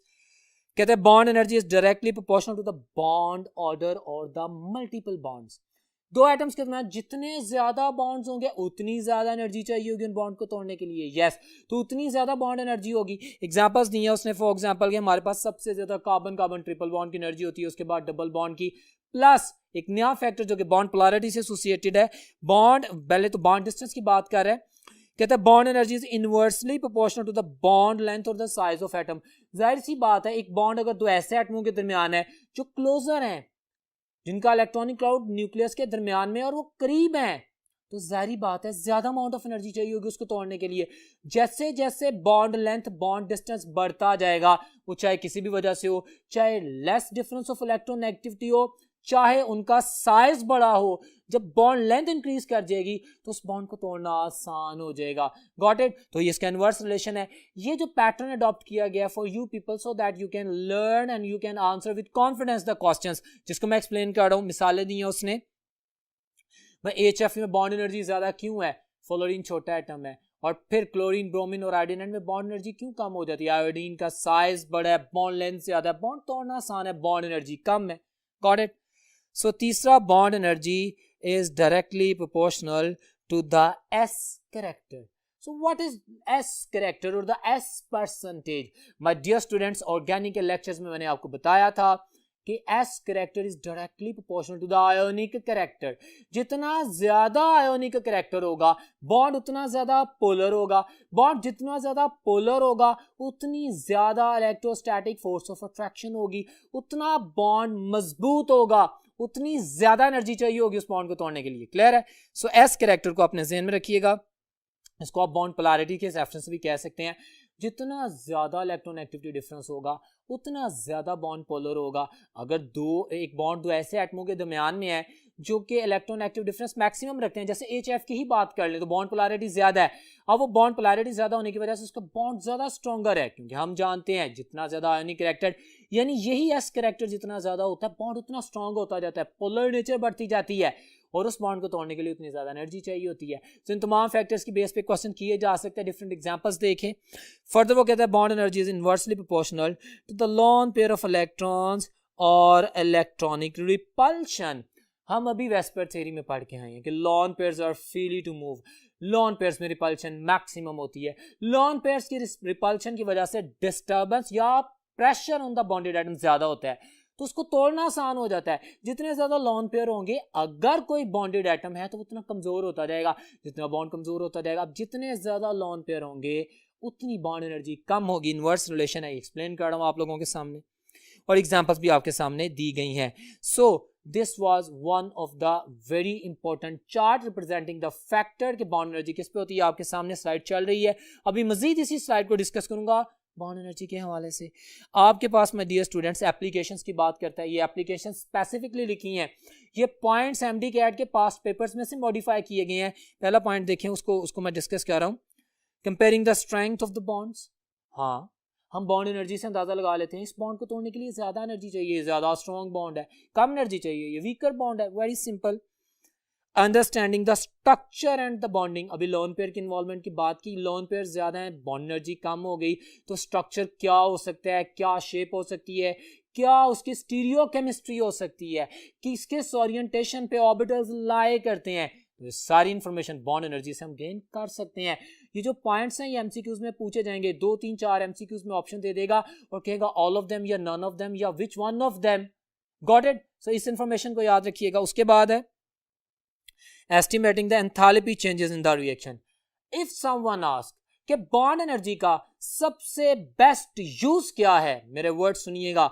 आप देख रहे हैं इसको अंडरलाइन किया मैंने स्लाइड में, स्टार लगाया है, क्यों? बेस्ट पर्पस या original purpose to calculate the bond energy is to calculate the enthalpy changes।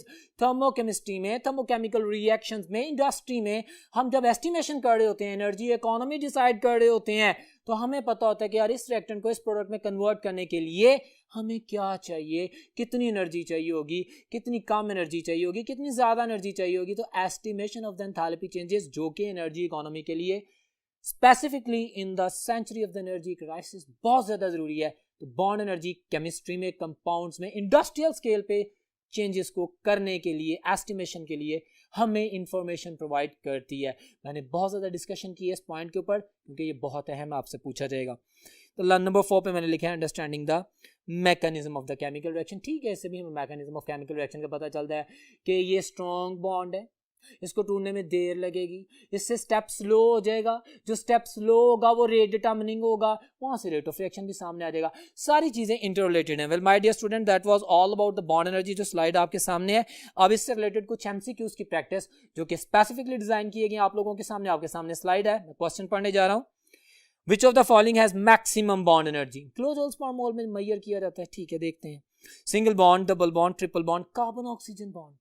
For the moment आपके ज़हन में ख्याल आया होगा कि कार्बन कार्बन ट्रिपल बॉन्ड में ज्यादा बॉन्ड्स, ऑफ कोर्स उसकी बॉन्ड एनर्जी ज्यादा है, लेकिन कंफ्यूजन आ गई होगी कि कार्बन और ऑक्सीजन में इलेक्ट्रोनेगेटिविटी डिफरेंस आ गया है और इलेक्ट्रोनेगेटिव डिफरेंस की वजह से शायद इसकी बॉन्ड एनर्जी ज्यादा हो। माय डियर स्टूडेंट्स, पहला फैक्टर हमने ये देखना है जिसमें नंबर ऑफ बॉन्ड्स ज्यादा हैं उसकी बॉन्ड एनर्जी ज्यादा है। तो लिहाजा मेरे पास अगर इन ऑप्शंस में मैं देखूं तो मेरे पास जो ऑप्शन है मैक्सिमम बॉन्ड एनर्जी उसने पूछा है, वैल्यूज दी गई हैं। So carbon carbon triple bond की वैल्यूज भी आपके सामने दी गई हैं, वो बॉन्ड एनर्जी ज्यादा है, डेफिनेटली 839 किलोजूल्स पर मोल। मैंने इंफॉर्मेशन में उनकी वैल्यूज भी लिख दी हैं, एक्स्ट्राऑर्डिनरी हेल्पफुल फॉर यू। इसी स्लाइड में एक और क्वेश्चन है, which of the following molecule has greater bond energy in kilojoules per mole. अब वही फैक्टर्स और एक काम आ रहे हैं, वो कहते हैं कि किसकी बॉन्ड एनर्जी ज्यादा है, हाइड्रोजन हाइड्रोजन की, नाइट्रोजन नाइट्रोजन की, फ्लोरीन फ्लोरीन की, ऑक्सीजन ऑक्सीजन की। खूबसूरत सवाल, द वेरी इंपॉर्टेंट क्वेश्चन। ये सवाल एमडी कैट में आया हुआ, हमारे जहन में क्वेश्चन आया कि हाइड्रोजन और हाइड्रोजन स्ट्रॉन्गेस्ट बॉन्ड है, मैं इसको आंसर कर रहा हूं, क्यों? आपके पास ऑक्सीजन फ्लोरीन नाइट्रोजन है।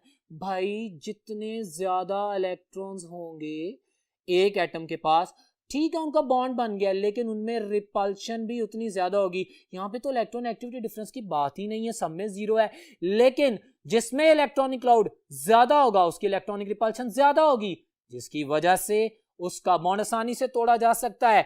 हाइड्रोजन में तो सिर्फ एक इलेक्ट्रॉन है, उसकी शेयरिंग से एक बॉन्ड बन रहा है, एंड डेफिनेटली उसकी बॉन्ड एनर्जी ज्यादा है सबसे। एक और फैक्टर आप देखें, उसने नाइट्रोजन और नाइट्रोजन में सिंगल बॉन्ड ही शो किया, ट्रिपल बॉन्ड नहीं शो किया। ऑक्सीजन में भी उसने सिंगल बॉन्ड ही शो किया है। अगर मल्टीपल बॉन्ड्स होते तो फिर मेरा क्वेश्चन जारी बात है, जिसमें ज्यादा बॉन्ड होते उसकी बॉन्ड एनर्जी ज्यादा होती। ये तमाम पॉइंट्स मैं dear students I am explaining for you, और ये जो तमाम डाटा आपके सामने प्रेजेंट किया जा रहा है वेरी मच इंफॉर्मेटिव। ये आपके सामने कुछ एग्जांपल रखी गई। एक और क्वेश्चन आपके सामने है, which of the following has the greater bond length. Well, ये बॉन्ड लेंथ से एसोसिएटेड क्वेश्चन है। हम जानते हैं बॉन्ड लेंथ क्या होता है, मैंने बॉन्ड एनर्जी के डिस्क्रिप्शन में इसको बोला था कि the distance between the to nucleus bond length. हम जानते हैं बॉन्ड लेंथ किस पे डिपेंड करती है, हम जानते हैं कि बॉन्ड लेंथ हमारे पास डेफिनेटली इलेक्ट्रॉन एक्टिविटी डिफरेंस पे भी डिपेंड करती है। जितना ज्यादा इलेक्ट्रॉन एक्टिविटी डिफरेंस होगा उतना ज्यादा बॉन्ड पोलर होगा, उतना न्यूक्लियर करीब आ जाएंगे, क्योंकि इलेक्ट्रोस्टैटिक फोर्स ऑफ अट्रैक्शन ज्यादा हो गई है, बॉन्ड लेंथ शॉर्टर हो गई है।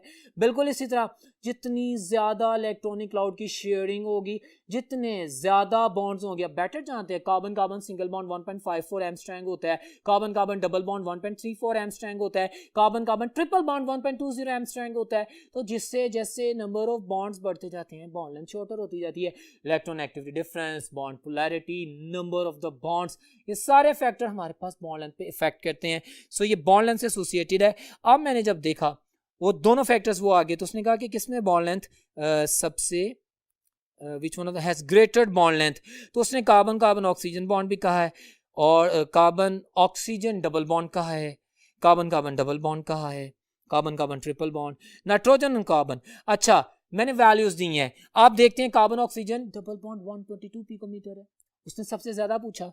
कार्बन कार्बन डबल बॉन्ड अभी मैंने बोला था कि हमारे पास 133 पिकोमीटर होता है, और चार्ली में कार्बन कार्बन ट्रिपल बॉन्ड जो है 1.20 होता है, कार्बन नाइट्रोजन 110 पिकोमीटर होता है। So what do you think about that कि मेरे पास कौन सी ऑप्शन है? Beta option is my answer. Well my dear students, ये आप लोगों के सामने कुछ क्वेश्चन रखेंगे जो कि बॉन्ड एनर्जी और बॉन्ड लेंथ को एक्सप्लेन करते हैं। अब हम बात करते हैं इंटरमोलेकुलर फोर्स ऑफ अट्रैक्शन के बारे में ऑन द नेक्स्ट मूव। जी तो डियर स्टूडेंट, बहुत सिंपल, बहुत इंटरेस्टिंग, बड़ा ज़बरदस्त टॉपिक। एमडी कैट में जो क्वेश्चन आ सकते हैं वो मैंने एक लेआउट बना दिया आपके सामने, जिसको हम डिस्कस करते हैं और आंसर देंगे। इंटरमोलेकुलर फोर्सेस, एक होती है इंट्रामोलेकुलर फोर्सेस जो मॉलिक्यूल के अंदर एटम्स के दरमियान में होती है। इंट्रामोलेकुलर फोर्सेस वो केमिकल फोर्सेस होती हैं, लेकिन इंटरमोलेकुलर फोर्सेस फिजिकल फोर्सेस होती हैं, ये दो मॉलिक्यूल्स के दरमियान में होती हैं। इंटरमोलेकुलर फोर्सेस फिजिकल फोर्सेस हैं, तो फिजिकल प्रॉपर्टीज को ही अफेक्ट करती हैं। हमारे पास, मैं बेसिकली इंटरमोलेकुलर फोर्सेस को दो मेन कैटेगरीज में डिफाइन कर रहा हूं। सबसे पहले मैं जो डिस्कस करने जा रहा हूं, watch this, the van der Waals forces, weak physical forces but they affect. अच्छा, हम पढ़ के आ चुके हैं कि ये स्ट्रॉन्गर और वीकर का कॉन्सेप्ट वेरी करता है। बाज फिनोमिनन में हमारे पास वैंडरवाल फोर्सेस ज्यादा इफेक्टिव होती हैं, उनका रोल ज्यादा होता है, वो स्ट्रोंगर होती हैं, और बाज मामले में हाइड्रोजन बॉन्ड भी वीकर रोल प्ले कर रही होती है।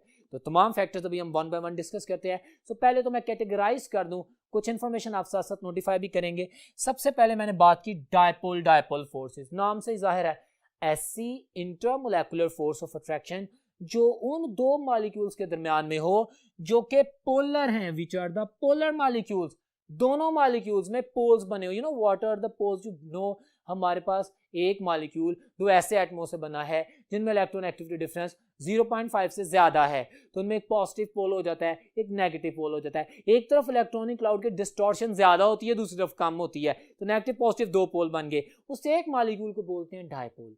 अब वो एक डायपोल किसी दूसरे डायपोल मॉलिक्यूल के साथ अट्रैक्शन करता है ना, उसका नेगेटिव एंड दूसरे के पॉजिटिव एंड को अट्रैक्ट करता है, तो that physical force between the two molecules that is called as dipole force. इसका दूसरा नाम है कीसम फोर्सेस। डायपोल फोर्सेस का दूसरा नाम है कीसम फोर्सेस। एफएससी से हट के अलावा इंफॉर्मेशन है, नोट कीजिएगा, आपके काम आएगी, ठीक है। तो ये हमारे पास होती है मिसाल के तौर पे HCl में, HBr में, CSCl, क्लोरोफॉर्म, लाइक किसी भी पोलर मॉलिक्यूल में। यहाँ पे एक बात जहन में रहे, हाइड्रोजन बॉन्डिंग का सिनेरियो भी मैंने बाद में डिस्कस करना है। Hydrogen bonding is a specific kind of force of attraction जिसको भी बाद में पढ़ते हैं, ठीक है। सो अभी मैंने डायपोल एक्सप्लेन किया, और यहाँ पे जो मैंने दो एग्जांपल दी, मैंने खास तौर पे इसलिए कहा कि हमारे पास HCl में, HBr में, HI में दिखने में लगेगा कि हाइड्रोजन बॉन्ड है, हाइड्रोजन बॉन्ड नहीं होता, डायपोल फोर्सेस होती है, क्योंकि हाइड्रोजन बॉन्ड फ्लोरीन, ऑक्सीजन और नाइट्रोजन, इन तीन एलिमेंट का हाइड्रोजन के साथ कॉम्बिनेशन हो तो बनता है बस फोन, इसके अलावा नहीं। इसकी डिटेल पढ़ते हैं अभी, वॉच दिस। अभी हम नेक्स्ट पे चलते हैं। डिबाई फोर्सेस, ये एक पोलर मॉलिक्यूल होता है और दूसरा मॉलिक्यूल नॉन पोलर होता है। होता क्या है कि पोलर मॉलिक्यूल जब नॉन पोलर मॉलिक्यूल के पास आता है तो उसका पॉजिटिव पोल या नेगेटिव पोल जो नॉन पोलर मॉलिक्यूल है उसके इलेक्ट्रॉनिक क्लाउड को डिस्टर्ब करता है और उसको भी डायपोल बना देता है, लेकिन वो डायपोल इंड्यूस्ड होता है, जनरेटेड होता है। इसको डायपोल इंड्यूस्ड डायपोल फोर्स भी कहते हैं। डायपोल इंड्यूस्ड डायपोल फोर्सेस या डिबाई फोर्सेस, एक पोलर मॉलिक्यूल, दूसरा non polar molecule. Examples, MDCAT के क्वेश्चंस की एग्जांपल आपके सामने रखी है। आपको कह दे कि इफ नियोन नोबल गैस है, नॉन पोलर है, मोनोटॉमिक मॉलिक्यूल है, dissolved in water, what kind of the intermolecular force is produced? तो आप कहेंगे नियोन नॉन पोलर है, वाटर पोलर है, इन दोनों के दरमियान नॉन पोलर पोलर में डिबाई फोर्सेस डेवलप हो जाएंगी। Got it? तो ये आप अंडरस्टैंड कर सकते हैं। नेक्स्ट आता है हमारे पास London dispersion forces. Fritz London ने इसको डिस्कवर किया था, हम बहुत डिटेल में पढ़ चुके हैं, इसके बारे में जानते हैं। हम जानते हैं कि दो नॉन पोलर मॉलिक्यूल आ जाए, अब मॉलिक्यूल ही नॉन पोलर है, उनके दरमियान इंटरमोलेकुलर फोर्स ऑफ अट्रैक्शन कैसे आएगी? आती है कैसे? हमारे पास जैसे जैसे साइज बढ़ता जाता है, उसने नोबल गैसेस में और हैलोजेंस में इस फिनोमेनन को ऑब्जर्व किया था। वो कहता था कि F2Cl2 Br2I2 non polar molecule है, इलेक्ट्रोनेगेटिव डिफरेंस 0 है, ठीक है, होमोन्यूक्लियर डायटोमिक मॉलिक्यूल्स हैं, ठीक है। फ्लोरीन गैस है, क्लोरीन डेंसर गैस है, ब्रोमीन लिक्विड है, आयोडीन सॉलिड है। ऐसा क्यों है? क्योंकि टॉप टू बॉटम शेल्स बढ़ते हैं, टॉप टू बॉटम साइज बढ़ता है, साइज के बढ़ने की वजह से इलेक्ट्रॉनिक क्लाउड डिस्टॉर्ट होता है, लार्ज होता है, फैल जाता है, तो क्या होता है? इंस्टेंटेनियस डायपोल्स बनते हैं। जितना लार्जर साइज होगा उतना ज्यादा इलेक्ट्रॉनिक क्लाउड डिस्पर्स होगा, उतना ज्यादा चांस होगा पोलराइजेशन का, मतलब पोल्स बनने का, मतलब इंस्टेंटेनियस डायपोल्स बनने का। जब एक इंस्टेंटेनियस डायपोल बनता है तो वो दूसरे नॉन पोलर मॉलिक्यूल को इंड्यूस कर देता है, जैसे कि एक डायपोल ने सिंपल नॉन पोलर को इंड्यूस किया ना, बिल्कुल इसी तरह एक इंस्टेंटेनियस डायपोल ने नॉन पोलर को इंड्यूस कर दिया। Intermolecular force of attraction develop होगी, that kind of the intermolecular force of attraction which is between the two non polar molecule due to their large size, due to the distortion of the electronic cloud. हमारे पास London dispersion forces establish होगी, एक इंटरमोलेकुलर force establish होगी। आपके सामने examples हैं, watch this. Halogens, noble gases, ये examples हैं सिंपल। हाइड्रोकार्बन्स, ये मैंने खास तौर पे लिखा, एमडी कैट में क्वेश्चन दे दिया जाता है। हेक्सेन की बात कर देता है, बेंजीन की बात कर देता है, हाइड्रोकार्बन्स के डीकेन की बात कर देता है, और कहते हैं these molecules contain which type of the forces, या कोई एक मॉलिक्यूल लिख देता है, octane, octane contain which type of the intermolecular forces? अब वंडरवाल फोर्सेस की 3 टाइप्स है, जिसमें एक डायपोल फोर्स कीसम फोर्स दे देता है, बीट ऑप्शन में डिबाई फोर्स कह देता है, तीसरी ऑप्शन में इंस्टेंटेनियस डायपोल इंड्यूस्ड डायपोल या लंडन डिस्पर्शन फोर्स की बात कर देता है। तो you will say London dispersion forces. क्यों? हाइड्रोकार्बन नॉन पोलर है और नॉन पोलर के दरमियान इंटरमोलेकुलर फोर्स ऑफ अट्रैक्शन जो है वो कौन सी होती है? दो non polar London dispersion forces. That depend upon the size, जितना साइज ज्यादा होगा उतनी ज्यादा ये फोर्सेस होंगी। So that was the general description about the very specific type of the intermolecular forces. अब हम बात करते हैं हाइड्रोजन बॉन्ड की नेक्स्ट बोर्ड पे। जी तो dear student, hydrogen bonding, what do you mean by hydrogen bonding? Hydrogen bond it's electrostatic force of attraction between the two molecules. Electrostatic क्यों बोला? क्योंकि पार्शियल पॉजिटिव हाइड्रोजन एक मॉलिक्यूल का और इलेक्ट्रोनेगेटिव एटम दूसरे मॉलिक्यूल का। अच्छा, कौन सा इलेक्ट्रोनेगेटिव? सिर्फ 3 elements, fluorine, oxygen and nitrogen. Phone से याद कर सकते हैं। क्यों? फ्लोरीन सबसे ज्यादा इलेक्ट्रोनेगेटिव एलिमेंट है, उसके बाद ऑक्सीजन है, उसके बाद नाइट्रोजन है, और क्लोरीन की इलेक्ट्रोनेगेटिविटी नाइट्रोजन के रेशो में कम है, जिस वजह से माय डियर स्टूडेंट्स HCl का जो इंटरमोलेकुलर फोर्स ऑफ अट्रैक्शन है वो हाइड्रोजन बॉन्ड नहीं है। HCl is the borderline case. हमारे पास हाइड्रोजन बॉन्ड किस में होते हैं? मैं एक लफ्ज ही बोल देता हूँ, फ्लोरीन एटम के लोन पेयर में, या नाइट्रोजन के लोन पेयर, या ऑक्सीजन के लोन पेयर, और पार्शियल पॉजिटिव हाइड्रोजन। मैं बात करता हूँ HF की, हाइड्रोजन फ्लोराइड की। HCl गैस है, HBr gas, HI gas. Why HF is liquid? Because in HF there the strongest hydrogen bond. जितना ज्यादा इलेक्ट्रोनेगेटिविटी डिफरेंस होगा उतना स्ट्रॉन्ग हाइड्रोजन बॉन्ड होगा। Hydrogen bond strongest physical bond है, strongest physical bond, बहुत strong physical bond है। चूंकि physical bond है इसलिए ये केमिकल प्रॉपर्टीज का अफेक्ट नहीं करेगा, याद रखना है, ठीक हो गया। स्ट्रॉन्गेस्ट फिजिकल बॉन्ड तो फिजिकल प्रॉपर्टीज को अफेक्ट करेगा। कंडीशन क्या चाहिए होती है एक हाइड्रोजन बॉन्ड बनने के लिए? इलेक्ट्रोनेगेटिव एटम का एक लोन पेयर और दूसरे मॉलिक्यूल के हाइड्रोजन का partial positive charge, attraction develop हो जाती है। अब मैं एक क्वेश्चन बोलता हूं, strongest hydrogen bond is present in HF। Strongest hydrogen bonding mean collective phenomenon. ये किस में ज्यादा होता है? वाटर में। कैसे? क्योंकि वाटर में ऑक्सीजन के पास 2 लोन पेयर है और 2 ही हाइड्रोजन है, उसके अंदर 2 हाइड्रोजन बॉन्ड्स बनते हैं। HF में 3 लोन पेयर तो हैं लेकिन हाइड्रोजन एक है, एक हाइड्रोजन बॉन्ड बनेगा। NH3 में 1 लोन पेयर है, 3 हाइड्रोजन एटम्स है, 1 हाइड्रोजन बॉन्ड बनेगा। तो हाइड्रोजन बॉन्डिंग H2O में चूंकि ज्यादा होती है, इस वजह से कितनी फिजिकल प्रॉपर्टीज चेंज होती हैं। तो ये हाइड्रोजन बॉन्डिंग के हवाले से आपको डिस्क्राइब किया गया। अब इंटरमोलेकुलर फोर्सेस ऑफ अट्रैक्शन के हवाले से कुछ MCQs की प्रैक्टिस करते हैं जो कि बहुत जरूरी है। जी तो डियर स्टूडेंट, एक स्लाइड आप देख रहे हैं जिसमें मैंने एक MCQ रखा है। इसी एक MCQ में कंप्लीट डिटेल आपको नजर आ जाएगी इंटरमोलेकुलर फोर्सेस के हवाले से, मेरे पॉइंट्स भी। क्वेश्चन आपके सामने है, क्वेश्चन है mark the incorrect statement about the type of the intermolecular forces present in the indicated molecule. Indicated molecule बता दिए उसने, क्या बताओ कौन सी इंटरमोलेकुलर फोर्स ऑफ अट्रैक्शन है। Just watch that. Option A में कहता है मॉलिक्यूल HCl है, the type of intermolecular force Debye forces कह रहे हैं। अच्छा हम देखते हैं, अभी आंसर करते हैं ना इसको कि मेरे पास कौन सी इनकरेक्ट है। जरा ध्यान में रखिएगा, थोड़ी कंफ्यूजन आई है यहाँ पे। डिबाई फोर्सेस क्या है मैंने अभी बताया है। डिबाई फोर्सेस एक नॉन पोलर एक पोलर मॉलिक्यूल के दरमियान में है। सो इस पॉइंट को ध्यान में रखें, यहाँ पे कंफ्यूजन है। बीटा ऑप्शन देखते हैं, CH क्लोरोफॉर्मिक पोलर मॉलिक्यूल है, द डायपोल फोर्सेस, ठीक। चार्ली ऑप्शन में कहते हैं halogens in the liquid state. Halogens in the liquid state कौन सी फोर्सेस हो सकती हैं? वो जो टेबल में बता रहा है लंडन डिस्पर्शन फोर्सेस, ठीक। और डेल्टा में कहता है noble gases in liquid state, तो नोबल गैसेस भी नॉन पोलर होती हैं, तो वो कह रहा है London dispersion forces. Well my dear students, इस टेबल में अगर मैंने चूज करना है, इसकी डिस्क्रिप्शन मैं कर चुका हूं।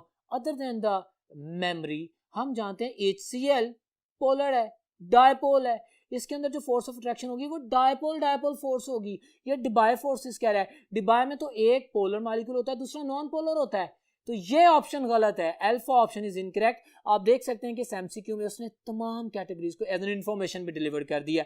सो आई होप कि आप लोग इंटरमोलेकुलर फोर्सेस के हवाले से जो भी इंफॉर्मेशन मैंने आपसे शेयर की है, चाहे वो हाइड्रोजन बॉन्डिंग के हवाले से थी, चाहे वो कीसम फोर्सेस यानी डायपोल फोर्सेस के हवाले से बड़ी इंपॉर्टेंट है, जिनकी एग्जाम्पल्स शेयर की हैं, या डिबाई फोर्सेज या लंडन डिस्पर्शन फोर्सेस, इनके ऊपर फोकस करेंगे।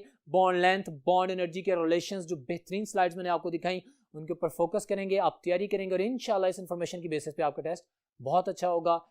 आज के लेक्चर में सिर्फ इतना ही, इंशाल्लाह नेक्स्ट लेक्चर में दोबारा मुलाकात होती है, तब तक अल्लाह हाफिज़।